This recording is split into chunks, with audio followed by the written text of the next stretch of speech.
Certificate बर'खौसो होननायखौ cancel खालामनायनि उनाव बे राहा गैयिनि आरोबाव बियो थगायनानै आरोबाव राभा ट्राइब्सनि सार्टिफिकेट बे लानानै नमिनेशन पेपारखौ साबमिट खालामदोंमोन। बिनि जायनाखि राभा सार्टिफिकेट होनाय ट्राइबेलनि बे राभा सार्टिफिकेट होनाया एखे एथ' लेथ्रा मैला एखे फुगारलाबायनाय ओमफ्राय दाग गोनांजोब अभारग्राउन्ड फैफिनदो अभारग्राउन्ड फैब्ला बे गावहा जे राभानि सार्टिफिकेट दंखायो बेखौ बावदोंमोन ओरै होननानै बुंनाय जादों। गाव जुदि राभा ट्राइबमोनब्ला नबसरनिया दा बे आलफायाव थांनानै फैनायनि उनावबो बे राभा ट्राइबजोंनो सार्टिफिकेट बिहरनाय जादों बे सरनेबा ट्राइबेल नङाबो लिरजादों आरो लोगोसे सरनेनि टाइटेलखौबो लिरजादों खुलुमबाय आरो लोगोसे गासिबो बर' रायजो राजाफोरखौबो खुलुमनाय बावहरनाय जाबाय। दा आंजों लोगोआव दं जोंहा क'क्राझार डिस्ट्रिक्ट ट्राइबेल संघनि मानव गेदेर आफादगिरि अनिल कुमार औवारी आरो जोंहा अल बर' सिनियर सिटिजेन फरामनि सेक्रेटारि जेनेरेल सेक्रेटारि आरो लोगोसे मेम्बार दङ आरो जोंहा माने जल'दै सुरक्षा मन्थ्रिनि assistant general secretary Rawkhungur Basumatary. जों दिनै बेयाव प्रेस मिटखौ आरोबाव खेबसे खालामबावनाय जाबाय जावले जावले। आंखौ दहाय जोंनि बड'लेण्ड जल'दै सुरक्षा मन्थ्रिनि जेनेरेल सेक्रेटारि जयन्त कुमार बर' बिथाङा बुंहरदों आरो मोनसे प्रेस मिट होबावदो आरो बयनिबो धन्यबाद होबावदो बे बाथ्राखौ बुंदों। आं ओंखायनो दिनै जोंनि जेनेरेल सेक्रेटारि जयन्त बर'नि जानानै आं बयबो रायजो राजानो गोसो गोरबोनि खुलुमनाय बावहरनाय जाबाय आरो लोगोसे नैबे नबसरनि जायनाखि बिजाथि दानजानाय बे बिजाथि दानजानायनि खुसि मोनसे रादाबखौ रायजो राजानो बयनोबो बावहरनाय जाबाय जे मैयानो जोङो फोसावखादों जे बिनि नमिनेशन जायनाखि पेपार एमपि जानायनि बियो 21 तारिख एप्रिल खालिनो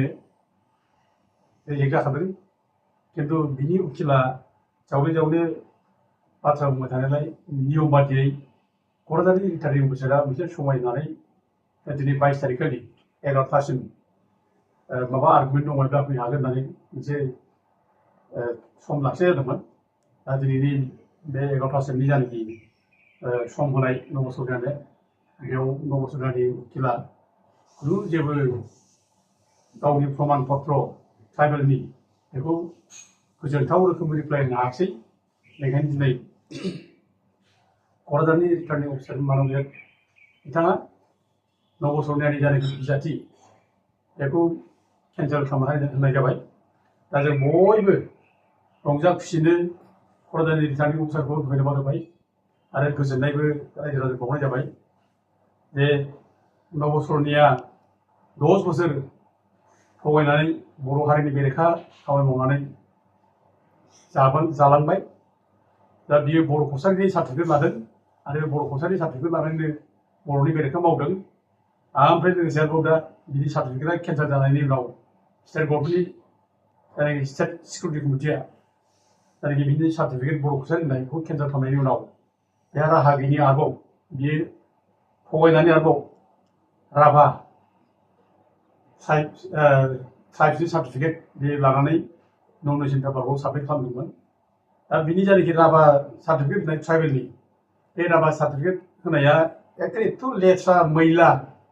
एखे फुगारलाबायनाय ओमफ्राय दाग गोनांजोब। दा बिनि सार्टिफिकेटआ गाव जे साबमिट खालामदों बे 1986आवनो गाव माने बेखौ इसु खालामना लाखानाय ओरै होननानै बुंदोंमोन। बे स्कुलावबो बे सार्टिफिकेटजोंनो स्कलारशिपनि थाखाय एप्लाइ खालामदोंमोन होननानै बुंदोंमोन। ओमफ्राय जेब्ला आलफायाव थाङो आलफायाव थांनानै जेब्ला अभारग्राउन्ड फैफिनदो अभारग्राउन्ड फैब्ला बे गावहा जे राभानि सार्टिफिकेट दंखायो बेखौ बावदोंमोन ओरै होननानै बुंनाय जादों बिनि उकिला। बेखायनो बे बर' कसारि सार्टिफिकेट लानानै बियो माने नैबे एमपि थांनाय 2014नि एमपि बेयाव कन्टेस्ट खालामदों बे बाथ्राखौ बुंदों। दा प्रश्नआ बेनो जायो जे गाव जुदि राभा ट्राइबमोनब्ला नबसरनिया दा बे आलफायाव थांनानै फैनायनि उनावबो बे राभा ट्राइबजोंनो सार्टिफिकेट बिहरनाय जादों बे। खिन्थु राभा ट्राइबनि सार्टिफिकेट लानो दिनै माबोरै बर' कसारि सार्टिफिकेट लाफैयो। थारमाने बिनि पलिसिया जे फ्रड बियो थगायसुला नंखाय खोथा बुंग्रा बे बेयावनो प्रमान जाखाबाय आरोखि। बेजाल मानसि बे आरो इमान लाजिनाय गैयि मानसि बे गावखौथ' खर'आव बिराद बुंबाय थादों बे आं एखे बर' कसारिथार आं सरनायाव सिनाया बेबायदि बाथ्रा बे बुंबाय थादों आं एथ' गिदिर गिदिर खोथा बुंनाय मानसि दा दिनै बर' कसारि होननानै बुंनाय मानसिया आंहा दिनै गोदानै राभा जालायबाय आरो सासे मानसिया एखमबा राभा जायो एखमबा माने बर' कसारि जायो आरो थिग गैया बेजों गाबोन समफोर आरो हयथ' नैबे माबाया जुदि नमिनेसननि टाइमा जुदि गोलाव थाबावनायमोनब्ला हयथ' आरो गाबोन अबेबा मोनसे ट्राइबेलनि मोनसे साबजेक्ट लानानै हयथ' बे आरोबाव नमिनेसनखौ होबावगोन जों सानो आरो दा बेबायदि फ्रड एथ' थगायसुला एथ' मिसा खोथा बुंला लाजिनोबो रोङा बिदि मानसिया गिनायबो गैया बेखायनो जों दिनै बेबायदि मानसिखौ जोङो ओरैनो हगारनो नाङा जोङो बेखौ एखेबारे जों खियाबानो आयेनाव माबायदि साजा मोनो आयेननि साजाखौ जों नागिरनांगौ आरो जोङो दाखालि बिनि नमिनेसन पेपारखौ रिजेक्ट खालामनांगौ केन्सेल खालामनांगौ होननानै रिटार्निं अफिसारनाव जों ज' थांनानै होदों नैबे जोंहा नै ट्राइबेल संघनिफ्राय होदों ओमफ्राय अल बर' स्टुडेन्ट सिनियर स्टुडेन्ट फराम ओमफ्राय बड'लेण्ड रुरेल सुरक्षा मन्च ज'नो थांना हैदों आरो बेयाव डिसिआ जोंखौ खोब मोजाङैनो जोंखौ माने बुंदों जे जों जायनाखि माबा होदोंमोन कमप्लेनफोर बुंदों उइथ माने डकुमेन्टारि एभिडेन्स दा बेफोरखौ नायनानै बिथाङा जोंखौ एडभाइस हरदों जे नोंसोरो माबा हो कर्टनि गेजेरजों नटारि अफिसारनि माबाजों थ्रुयै नोंसोरो काउन्टारनि मोनसे एफिडेभिट हो होननानै बिथाङा जोंखौ साजेस्ट होनायखाय जों ज' लोगो लानानै ट्राइबेल संघ ओमफ्राय अल बर' स्टुडेन्ट सिनियर स्टुडेन्ट फराम ओमफ्राय सुरक्षा मन्च जों काउन्टार एफिडेभिटखौ जों होदों आरो जों जानाखि काउन्टार एफिडेभिट होदों बे काउन्टार एफिडेभिटआ बियो माने रेकर्ड जादों आरो बेनो दिनै माने डिसिनि बा रिटार्निं अफिसारनि वेबसाइटआवबो बेनो आपल'ड जादों ओमफ्राय बेखौनो माबा पाब्लिकनि नटिसनि थाखाय बेखौ पाब्लिक बर्डआवबो बेखौ माने माबा होदों नटिस खालामना होदों आरो दा बुंनो थाङोब्ला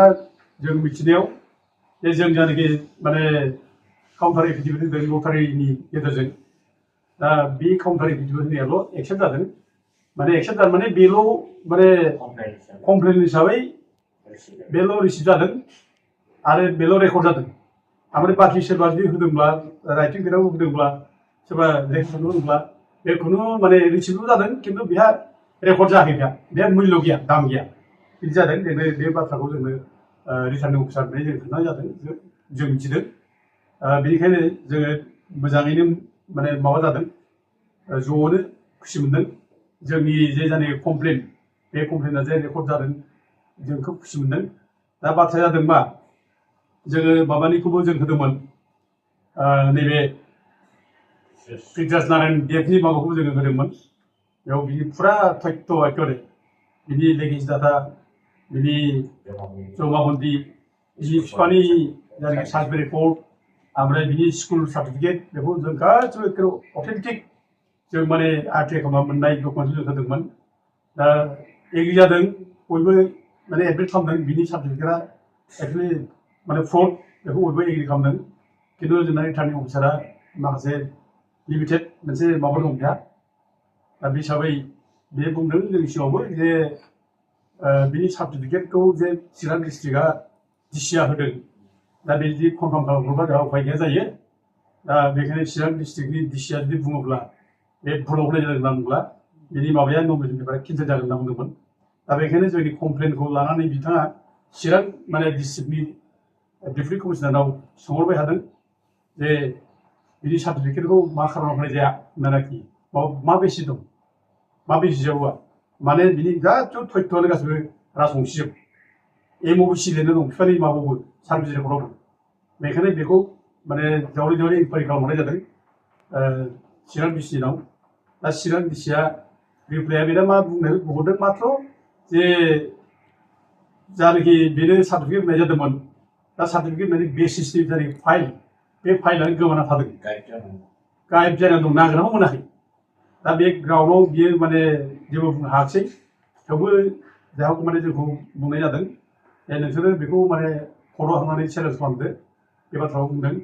दा प्रिथिराजनि जानाखि नमिनेसन जे एक्सेप्ट जाबाय दा बेखौ रायजो राजाफ्राबो सिन्था खालामनो खोथा गैया जों बेखौ मावलांखागोन आरो इटिउदे बिनि एगेन्स्टै बे स्टेट लेभेल सिकिउरिटि कमिटियाव थांखानाय जाबाय जों बेखौ माने जोंनो चिरां डिस्ट्रिक्टआबो खोन्थाबाय आरो जोङो बे कपिखौ जोङो इमिडियेटलि जोङो हरसिगोन जों मोनसिगोन आरो दा बे हिसाबै बे थांब्लाबो जों दुखु जानो नाङा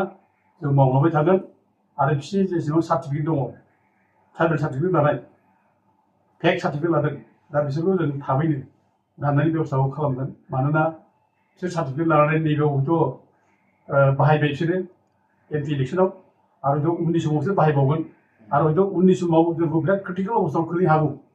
दा ओंखायनो जोङो बिसोरनि सार्टिफिकेटआ फेक होननानै जों मिथिखाबाय जेब्ला बिसोराव ट्राइबेल सार्टिफिकेट दं होननानै मिथिखाबाय जेब्ला जों बेखौ मिथिनानै जों सिरि थानाय नङा आरो जायफ्रा ट्राइबेलनि मानसिफोर जेरै एमपि इलेक्सनाव कन्टेस्ट खालामदों दा बिसोरनि नामा ओंखारजोब्बाय दा बिसोर बिसोरनाव सार्टिफिकेटआ जिथु ट्राइबेलनि दङ बेखौ जोङो इमिडियेटलि जोङो बेखौ जिखुनु टाइमावनो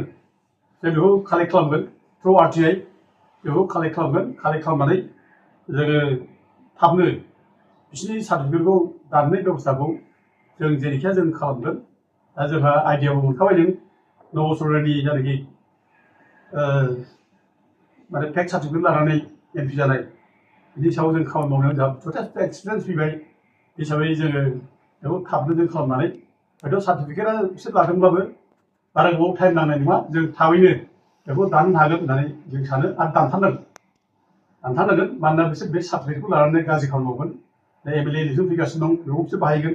आरो बिटिसि इलेक्सन फैगासिनो दं बेखौ बाहायगोन ओंखायनो जों बेखौ दानहोगोन जोङो मिथिदों दा स्क्रुटिनियाव एमपिनि जायनाखि स्क्रुटिनि बे स्क्रुटिनियाव नबसरनियाल' रिजेक्ट जाबाय बाखि जायनाखि केन्डिडेटफोर दङ बेखौ माने गासिबो एक्सेप्ट खालामनाय जाबाय जों बेखौ मिथिनाय जाबाय दा बिनि गेजेरावनो माखासे दङ नन ट्राइबेलफोर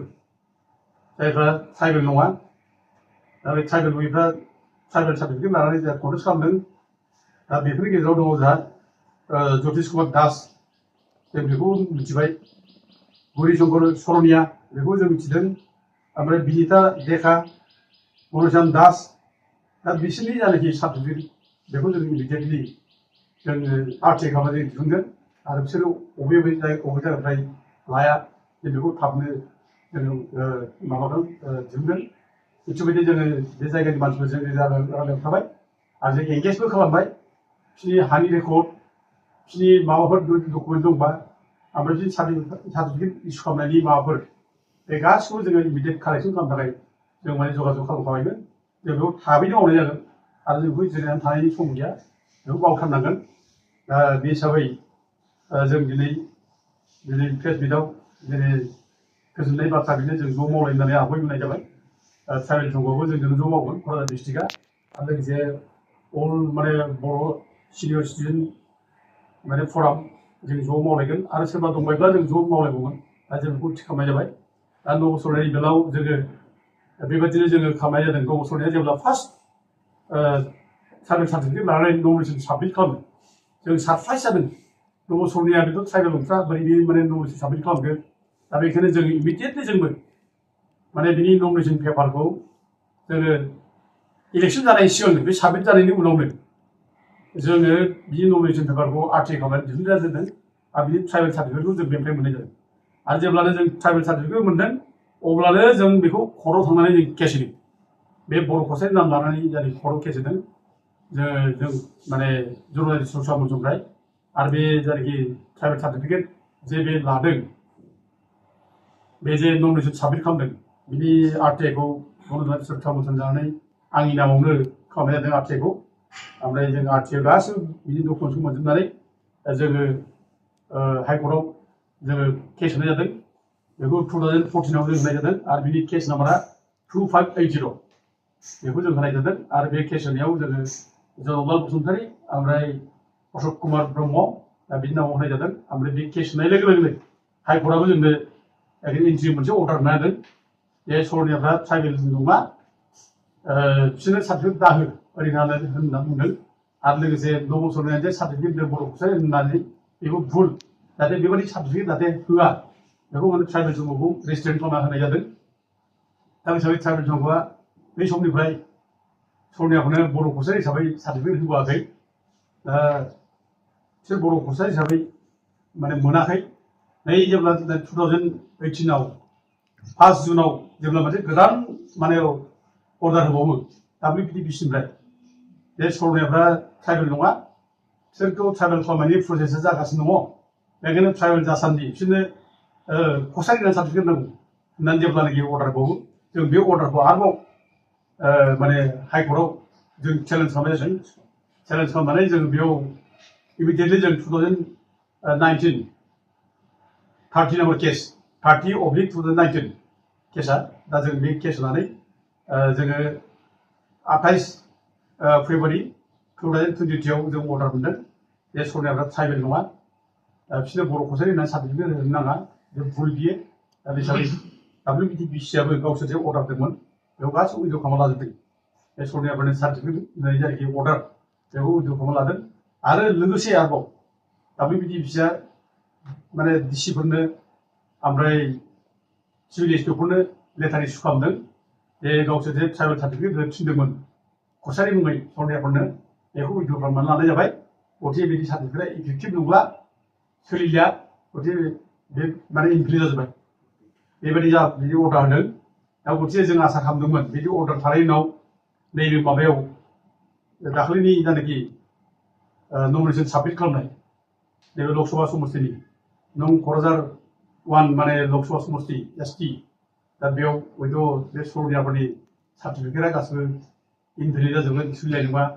जों सानदोंमोन नैबे दास देखा लिरनायफोरनि माबाया सोलिनाय नङा जों सानदोंमोन खिन्थु दुर्भाग्य जाबाय दा बेखौ एक्सेप्ट खालामनाय जाबाय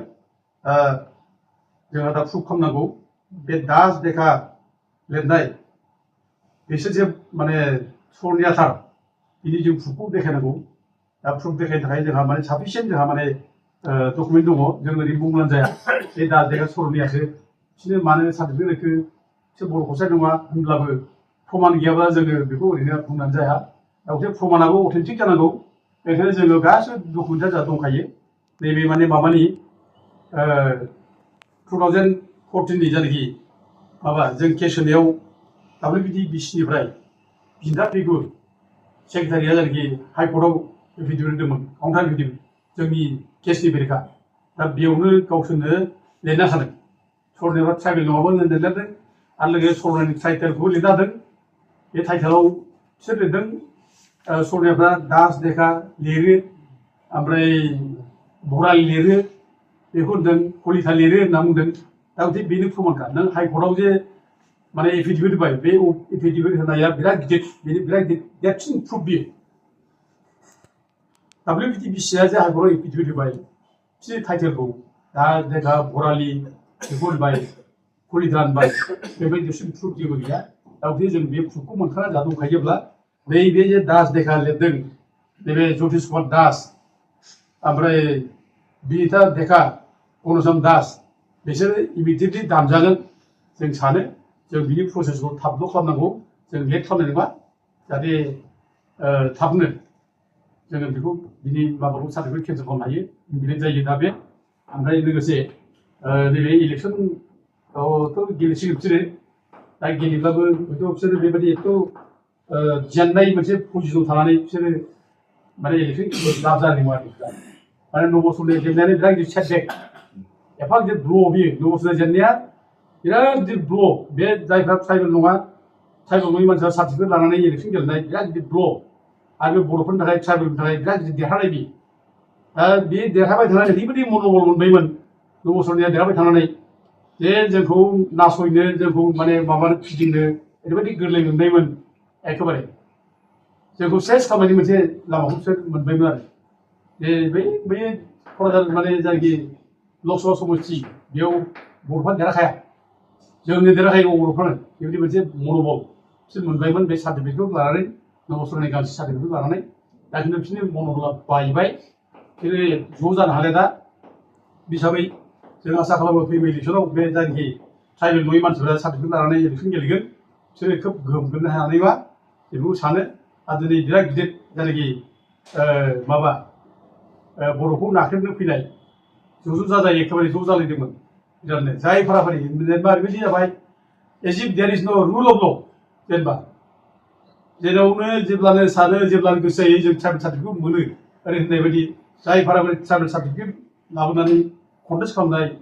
माने बर'फोरखौ ओरैबायदि माने नासयबाय एखेबारे बे नबसरनायाव बेखौ सानदोंमोन बे जाथियाथ' जाम्बा जाथि बे जाथि ट्राइबेल जाथिया बर' जाथिया बिसोरखौलाय जोंनो माने फिदिंनो थाखाय माबा टाइम नांगौलाय एखमबा बर' नामबो लाजायो एखमबा राभा नामबो लानो हायो जोङो बेबायदि मोनसे माने परिबेस लाबोनो हादोंमोन आरोखि दा बे परिबेसा दिनै थक्क' जाफैबाय सौग्रावबाय दा गथिखे जोङो सानो एबार इलेक्सननि जोबनायनि उनावनो हयथ' नैबिसिनि जायनाखि सार्टिफिकेट बे मोनफा मोनफा दानजागोन आरो बिसोरनि सायाव माबोरै लिगेल एक्सन लानाय जायो दा जों बेखौ माने दिनै डिटेल्स बुंनो हाया बुङाब्लाबो जों बिसोरनि सायाव लिगेल एक्सनखौ लानो थाखाय जों अलरेडि जों माने साखाफारा जाबाय आरो मावगोन जोबजासिम मावगोन रायजोखौ जों बेखौ जोङो देरहाजासिम मावगोन जों ओरै नागारनाय नङा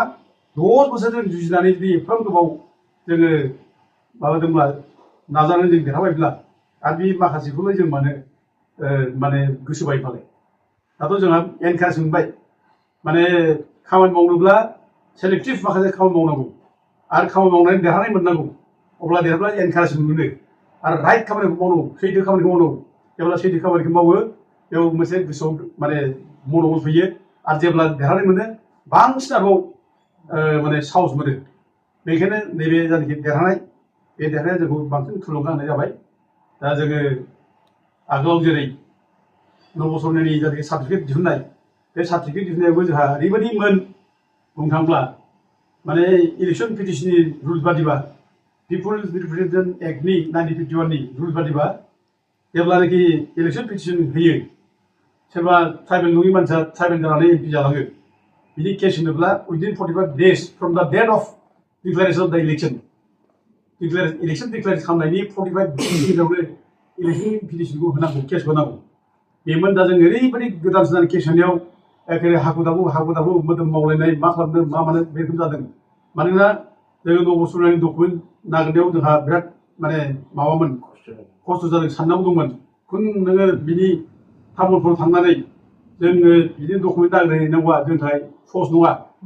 आरो बेखौ 45 days नि गेजेराव जों केस होनांगौ बे धेमालि नङा बेखायनो बै समाव जों हाखु दाखु तामुलपुरनि जोंनो माखासे मानसिफ्रा जोंनो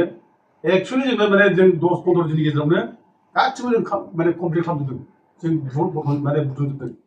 बिनि हानि डकुमेन्ट होन बिनि माने भटार लिस्ट बेखौ होन बिनि बिफानि जायनाखि सार्भिस रेकर्ड आरो बिनि माने तामुलपुराव एडमिसन लानाय रेकर्ड बे गासिबो बेसेबां रेकर्ड दं बिनि लेगेज डाटा गासिबो लेन्ड हल्डिं बिनि माने